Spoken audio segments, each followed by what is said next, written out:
Alright guys, welcome to part 2 of the Aquila display cabinet. So in part 1 we got our casework together, got all of our dovetails cut by hand, then got everything glued up. Now we're going to move on to some of the finishing touches of the casework. So the first thing we have to do is go through and level out this middle divider.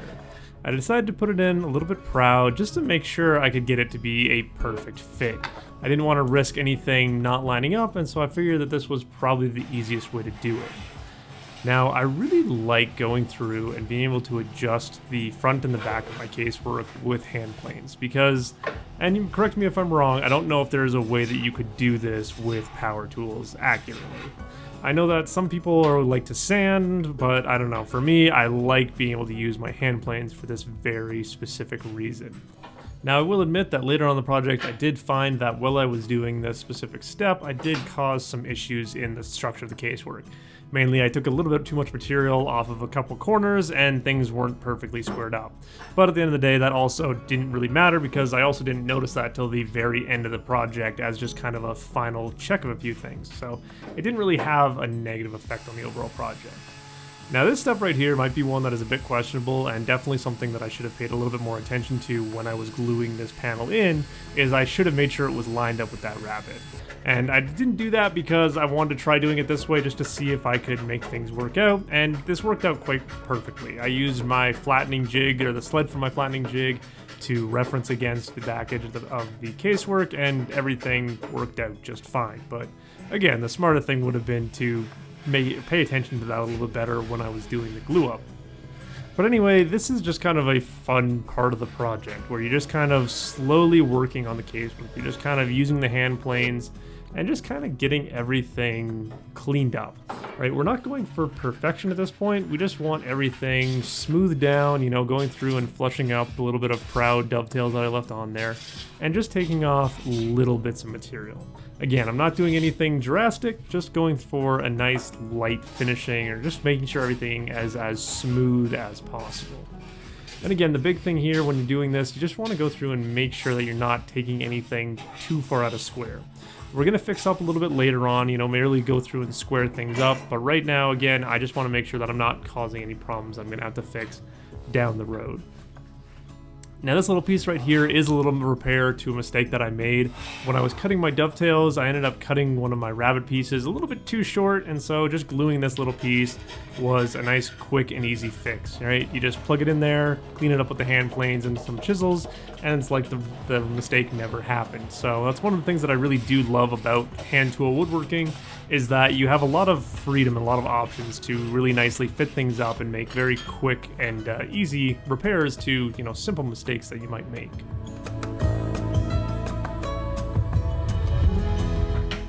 Now, one of the things that's important to mention about the way that I kind of fixed this casework, and I knew that I was going to have to do this before I did the glue up, I just kind of wanted to see what would happen. So after doing the glue up, I noticed that the sides were kind of pulling away from this divider. And when you have a case that is this tall, you're going to have a tendency to have those sides kind of warp outwards. So a very simple fix to that was just throwing a few screws into our divider to kind of help pull things back together. Now, I could have done the more traditional way and used sliding dovetails to hold this middle divider in place, but screws were just an easier solution overall. I do like using sliding dovetails, but I also don't have a super accurate way of setting them up, so I don't always know that they're the best option. But again, this is a nice, quick, and easy fix to that very small problem. But now we're going to move on to adding in our drawer guides. And I really liked the way that I came up with doing these in the original design because it was so simple. Adding in drawer guides or dividers or whatever you want to call these pieces has been something that I always overthink it for some reason. For some reason in my mind, drawers need to have a lot of structure around them in order to keep things stable. But in reality, you just need something to make sure that those drawers are not going to basically come out of square. You just need to make sure that they go from front to back, nice and straight. And so it doesn't really matter, you know, how big or how thick your pieces are, you just need something that's going to work. So in the last video, we cut those grooves into our divider panel as well as the bottom panel of the casework. And now all I'm doing is just milling these pieces down to 1/4 of an inch and fitting them into the groove, into the dados that we cut into those panels. And again, this is super simple. So we have this front piece that is oriented vertically so that the grain pattern matches the rest of the casework. It makes logical sense.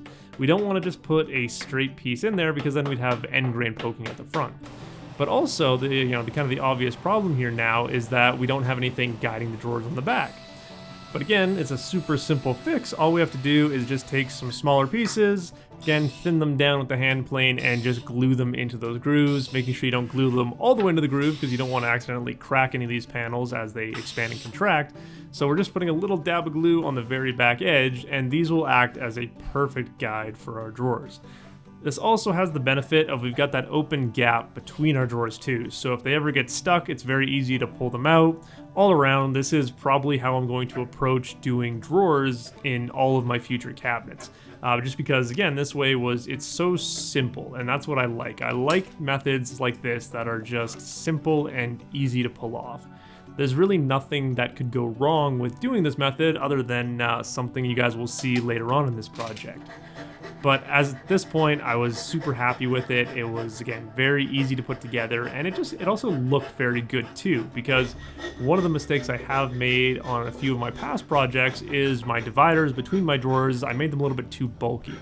Whereas here, these just thin little 1/4-inch pieces, they looked really good, and if they'd made it into the final piece, I think they would have looked even better. But yeah, again, things happened, and we'll talk about that more when we reach that part of the project. But what I really like too about working with these drawer guides is I had to think a little bit differently. I had to think a little bit out of the box, because you can see on these back pieces, I'm using my rabbiting block plane to kind of trim them and flush them up with the rest of my pieces. But then as we move to the front here, I decided to leave them a little bit proud so that, again, much like when I did the divider and we had to flush that up after the glue up, with these pieces, I wanted to do the same thing. That way I would guarantee, rather than trying to glue them in perfectly flush, I would get them a little bit closer and then trim them flush with my hand planes. Now, the way that I did it here, by leaving them with this much extra material, this was a really bad idea. And in hindsight, I'm really glad that I recognized this, because a lot of stuff could have gone very wrong. The grain in most pieces of wood is fairly predictable, it usually goes in the same direction, but every once in a while it has the tendency to kind of go a little squirrely.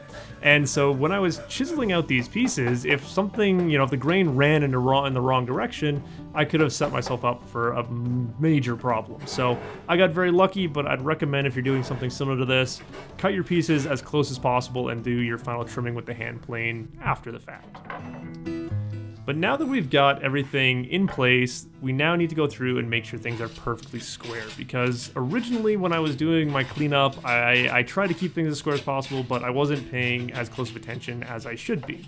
And so our next step here is going to be installing all of our trim. So we're putting trim around all 3 levels of this casework, and we need to have it perfectly squared up in order for that trim to be at a nice 90-degree angle on our front edge. And so the nice thing now, though, is all we need to really worry about is that we're at a 90-degree angle somewhere, right? We don't need it to be perfect all throughout, because we can make adjustments to our trim, to the rest of the casework, all that. We know that the inside corner is already 90 degrees because we did that during the glue up. Now we just need to make sure that our outer edges are sitting 90 degrees to each other, in reference to each other. So although this might seem like it's something that is kind of complex, it's actually fairly easy. Now, as we get into actually making our trim here, I want to have kind of the philosophical debate about using trim, because this is one of those things that I've always found kind of funny. When you look back at traditional shaker furniture, they use trim a lot. They cover up their dovetails in a lot of their pieces, because back in the day, dovetails were nothing special. They were just a form of joinery that you use. They were the proper form of joinery you use, I should say. And so covering them up with trim was just part of how they made furniture. And as a modern woodworker, we tend to look at things like dovetails in a very artistic form. There's a lot of appreciation now for the amount of effort that goes into cutting that form of joinery, because not a lot of people do that anymore. And so the idea of covering up that joinery with trim just seems wrong. And for the longest time, I always swore to myself that I would never do that. I would never cover up beautiful joinery with trim because, like I said, it just seemed wrong.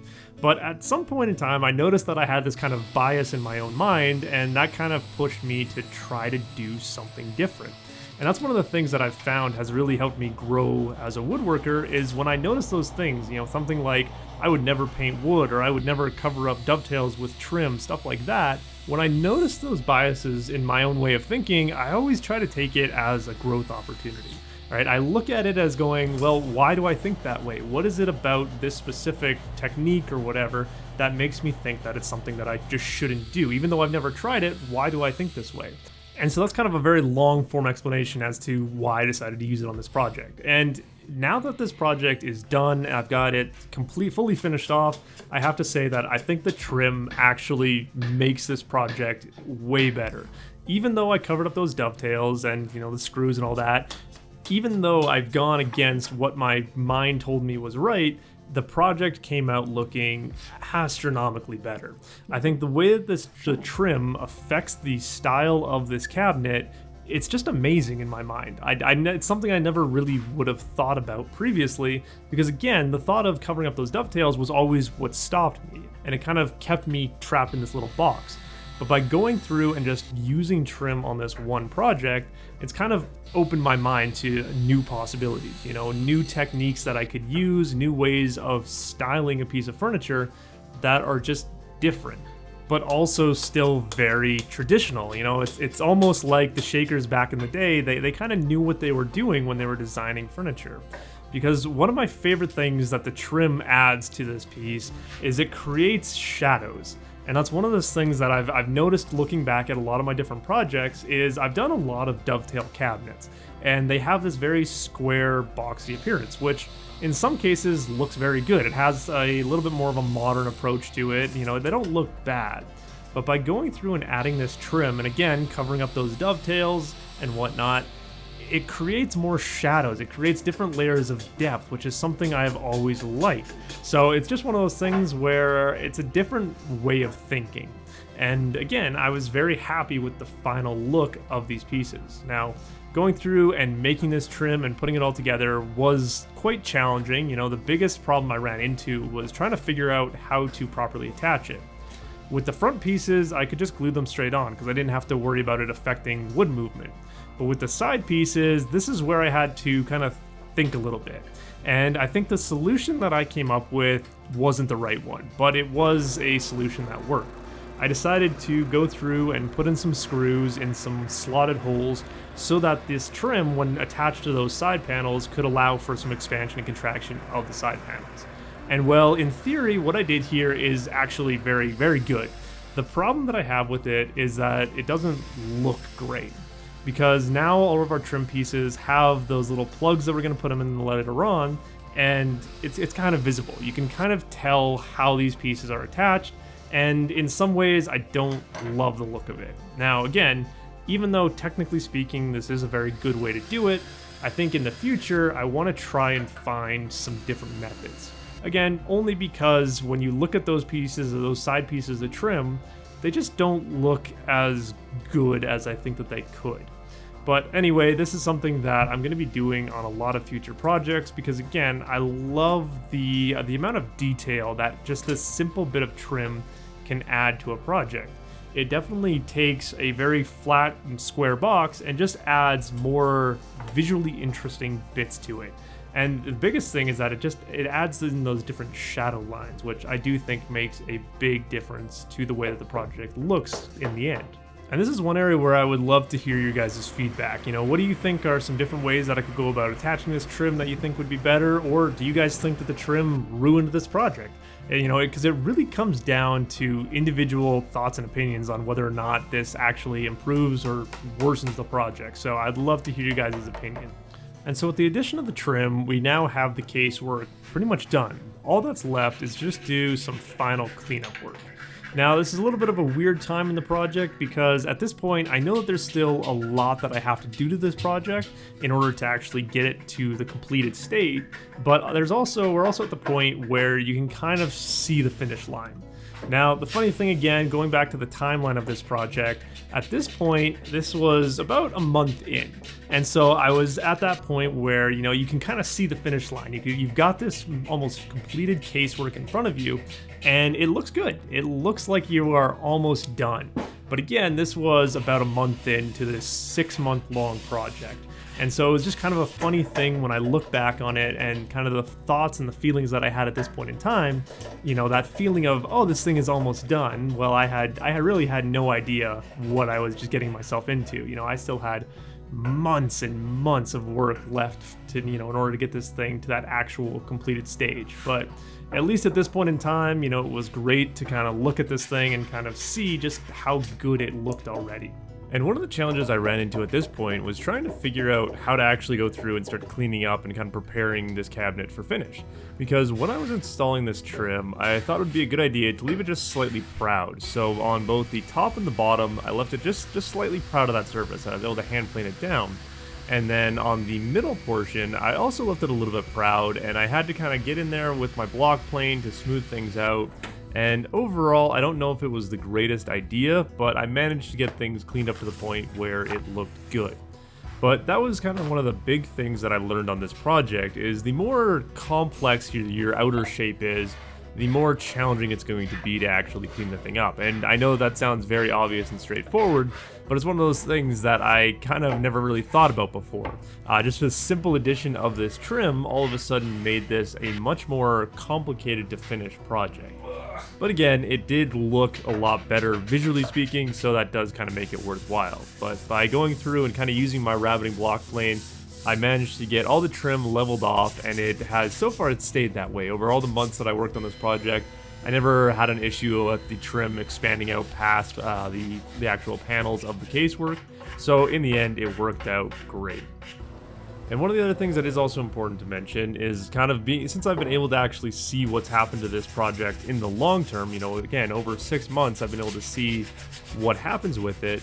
I can safely say that my idea with the trim, by attaching it with those screws, it did work out in the long term. It has allowed for a lot of expansion and contraction, because currently, and you guys might see this in some of the later videos, the trim that is on the sides is about maybe a 1/16 of an inch proud of that back edge now. So those side panels have expanded just a little bit because I've been working on this project over the summer, and because of the way that trim was mounted, it was able to expand and contract. So it's kind of nice to see that, before I had the project, fully completed, I already knew that I wasn't going to run into any problems of those side panels, breaking themselves apart because of expansion and contraction.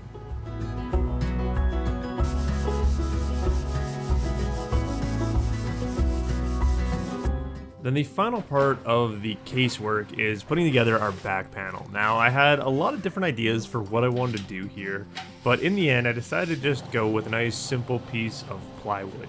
And I know this is kind of the least glamorous way to do it, and fine woodworking and all that, you try to want to avoid doing stuff like this. But this will make more sense in the next video, because we're going to be doing some of the interior of this project that's going to make it look a lot better, and is going to actually justify using plywood, because I wouldn't want to use a nice quality hardwood, because again, it'll make more sense in the next video. But I also didn't want to just leave a solid sheet of plywood. I wanted to bring in a little bit of detail. Now, this is something that you're going to very commonly see at like home goods stores, Home Depot, Lowe's, whatever, is this kind of grooved plywood. And I decided to just make that myself by using a V-bit in the router. But I very much so, I based it off of the dimensions that I had. So I took the measurements that I had based on this piece of plywood, based on my cabinet, and made sure to kind of account for those rabbets and everything, so that all of my lines sat exactly where I wanted them to. So we've got everything, that kind of that center looking board part of the plywood is perfectly centered on the cabinet. And that was very important to me, because I could have gone and bought a piece that would have looked very similar, but it wouldn't have been as perfect. And again, that is one of the big things about fine woodworking, is it's that little bit of perfection. But as we put on the back panel here, that brings us to the end of this video. So as always, guys, I do hope you enjoyed this one, and I will see you in the next one.